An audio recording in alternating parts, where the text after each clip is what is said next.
बिस्मिल्लाहिर्रहमानिर्रहीम। अस्सलाम वालेकुम स्टूडेंट्स। लास्ट वीडियो में हमने देखा था कि कैसे हम किसी भी फ्रैक्शन को डेसिमल में चेंज करते हैं और डेसिमल में चेंज करने के बाद हम कैसे बताते हैं कि कौन सा डेसिमल आपका टर्मिनेटिंग है, नॉन टर्मिनेटिंग है, कौन सी फ्रैक्शन आपकी टर्मिनेटिंग फ्रैक्शन है, नॉन टर्मिनेटिंग है, रिपीटिंग है या नॉन रिपीटिंग है। ठीक है बेटा, तो उम्मीद करता हूँ कि आपको वीडियो समझ आ गई होगी। आज जो हम क्वेश्चन करने जा रहे हैं वो है स्केयर्स। तो बेटा कैसे पता चलेगा कि कौन क्या स्केयर क्या होता है, कि इसका स्केयर क्या है, वो किसका परफेक्ट स्केयर है। तो बेटा देखें, स्केयर क्या होता है।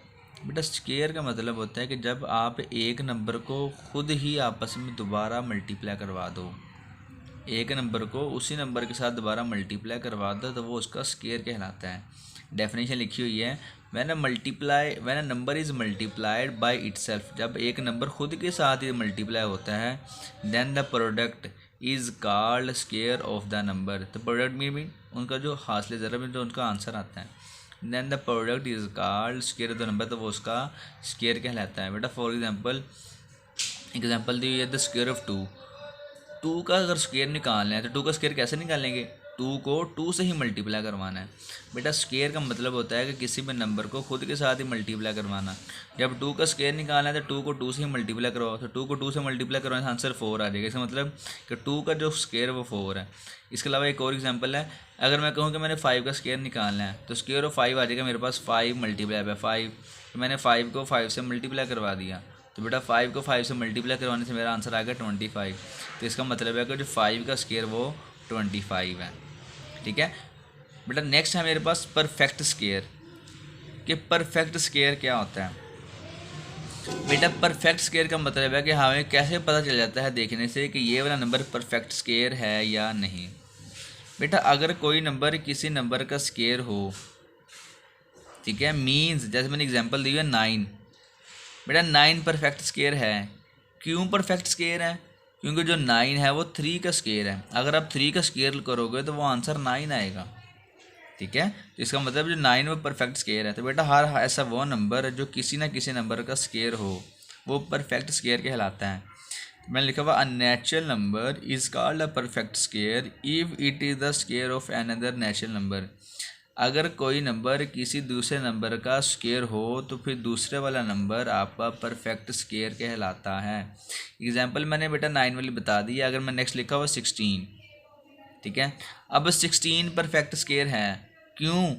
क्योंकि जो 16 है वो 4 के स्केयर के इक्वल है। अगर मैं 4 का स्केयर करूँ तो उसका आंसर मेरे पास 16 आता है। ठीक है, तो बेटा आपको स्केयर और परफेक्ट स्केयर की समझ आ गई होगी। आए इसके रिलेटेड कुछ क्वेश्चन करते हैं। हम चलते हैं एक्सरसाइज 2.2 की तरफ। बेटा एक्सरसाइज 2.2 लिखा हुआ है, find the square of the following numbers. नीचे कुछ नंबर दिए हुए हैं, आपने उनके स्केयर्स निकालने हैं। ठीक है, तो बेटा सबसे पहला क्वेश्चन है, लिखा हुआ है 7। अब जब 7 का स्केयर लिखना है तो क्या करेंगे, सबसे पहले मैंने लिख दिया हुआ है solution with the square of 7 is. 7 का स्केयर क्या है, 7 की पावर 2। बेटा स्केयर 2 होता है ना square. The square of 7 is 7 square, तो 7 square is equal to 7 multiply by 7। 7 का स्केयर होता है 7 मल्टीप्लाई बाय 7 बेटा। ठीक है, जितनी पावर होती है उतनी दफ़ा उसे लिखना होता है। बेटा अगर 2 पावर है तो 2 दफ़ा लिखा है।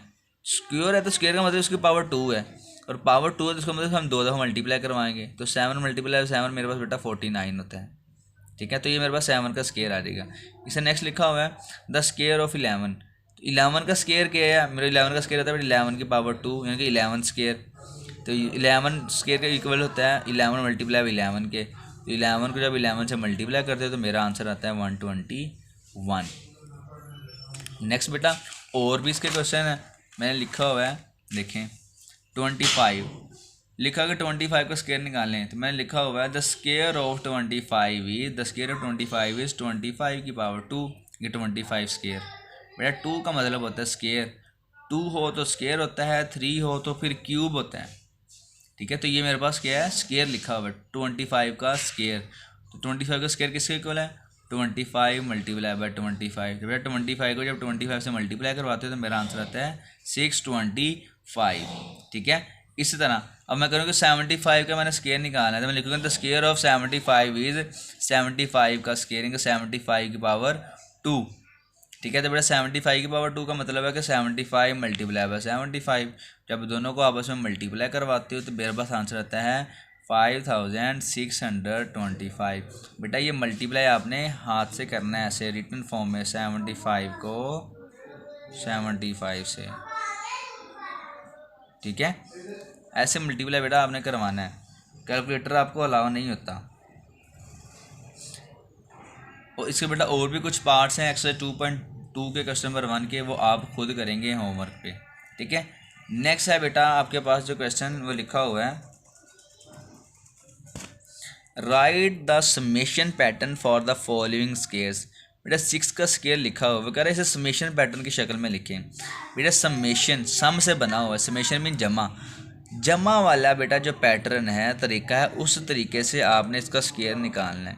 देखो बेटा लिखा हुआ 6 का स्केयर, मैंने निकालना है 6 का स्केयर, तो मैंने लिख दिया 6 का स्केयर। बेटा 6 का स्केयर का मतलब है कि मैंने 6 का समेशन पैटर्न लिखना है, तो दरमियान में 6 आ जाएगा। अब देखिए क्या करना है बेटा, 6 से आगे भी 1 तक काउंटिंग, पीछे भी 1 तक काउंटिंग कर देंगे। 6 के बाद 5 4 3 2 1, फिर 5 4 3 2 1, यानी कि दरमियान में पहले बेटा जिसका स्केयर लिखना होता है वो दरमियान में लिख लिया, उसके बाद फिर आगे से 5 4 3 2 1, फिर पीछे भी 5 4 3 2 1, ये मेरा समेशन पैटर्न आ गया। उसके बाद प्लस करोगे तो 1 + 2 3, 3 + 3 6, 6 + 4 10, 10 + 5 15, 15 + 6 21, 21 + 5 26, 26 + 4 30, 30 + 3 33, 32 + 33 + 2 35 और 35 + 1 36। तो बेटा देखें 6 का स्केयर 36 ही होता है, वो बेटा ऐसे कर लूँ मैं 6 × 6 से, या मैं इसे ऐसे लिख दूँ, तो मेरा आंसर सेम ही आ रहा है। ठीक है, इस तरह मैंने लिखना है कि 8 का स्केयर कह रहा है 8 का स्केयर निकालें। देखो बेटा मैंने 8 का स्केयर निकालना था, तो 8 को मैंने दरमियान में लिख दिया है। ठीक है ना, 8 दरमियान में लिख दिया मैंने। अब इससे पीछे भी 1 तक, उससे आगे पीछे भी और आगे भी, दोनों तरफ 1 तक काउंटिंग पूरी करनी है। देखो 8 के बाद बेटा 7 6 5 4 3 2 1, फिर ऐसे ही 7 6 5 4 3 2 1 कर दिया। अब काउंटिंग करोगे 1 + 2 3, 3 + 3 6, 6 + 4 10, 10 + 5 15, 15 + 6 20, 15 + 6 21, 21 + 7 28, 28 + 6 28 + 6 28 + 8 36, 36 + 7 43, 49 54 58, ठीक है 61 63 और ये 64 कंप्लीट हो जाएगा आपका यहाँ तक। ठीक है, तो ये 64 आंसर आ जाएगा। बेटा अगर इसका स्केयर जैसे पहले वाले तरीके से किया है वैसे निकालोगे तो फिर भी 64 ही आता है। नेक्स्ट लिखा हुआ है 3 का स्केयर, तो बेटा 3 का स्केयर निकालना है, तो 3 लिख दिया मैंने 3 का स्केयर। 3 का स्केयर निकालना था, 3 लिख दिया। 3 के पीछे बेटा 2 1, फिर ऐसे +2 + 1, वो समेशन पैटर्न दरमियान में प्लस लिखना होता है। अब प्लस कर लो 1 + 2 3, 3 + 3 6, 6 + 2 8, 8 + 1 9, तो ये 9 आ जाएगा। बेटा इसके एग्जाम्पल के तौर पर एक और क्वेश्चन करवा रहा हूँ मैं, ताकि आपको लाइव देखो और समझ ज़्यादा आ जाएगी। लिखा हुआ है मेरे पास 7 का स्केयर।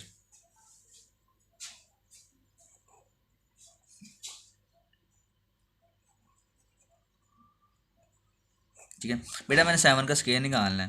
ठीक है, तो मैं लिख दूँगा दरमियान में 7। ठीक है, बाकी +6 +5 +4 +3 +2 +1, इस तरह इधर भी +6 +5 +4 +3 +2 +1। अब बेटा 7 का स्केयर इसका इक्वल है, अब ये किसका इक्वल है, प्लस कर लो 1 + 2 3, 3 + 3 6, 6 + 4 10, 10 + 5 15, 15 + 6 21, 21 + 7 28, 28 + 6 बेटा 28 + 6 34, 34 + 5 39, 39 + 4 43, 43 + 4 46, 46 + 2 48, 48 और 1 49, तो बेटा ये मेरे पास 49 आंसर आ जाएगा। ठीक है, उम्मीद करता हूँ आपको ये क्वेश्चन समझ आ गई होगी। बेटा इससे रिलेटेड और भी कुछ क्वेश्चन आपकी एक्सरसाइज में हैं, तो वो आप अपने होमवर्क कॉपी पे सारे सवाल कंप्लीट करेंगे बेटा, जो मैंने करवाए हैं। जो नहीं करवाए तो आप वो सारे कॉपी पे क्वेश्चन लिखेंगे। अल्लाह हाफिज़।